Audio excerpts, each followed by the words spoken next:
Hi, for today's video nga pala, nandito naman tayo sa working place natin. Naghahanap-hanap nga tayo ng dyan ng maayos. Alam nyo na, maraming customer dyan na mahawak-hawak, di naman naayos, di naman nababalik. At pumunta na nga ako dyan sa bandang dulo.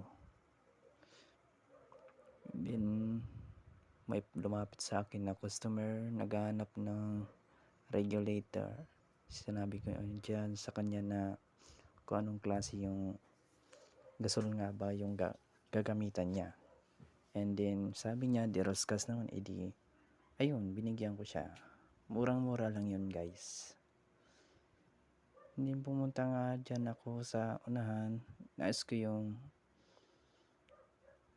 basta lumapit lang ako dyan.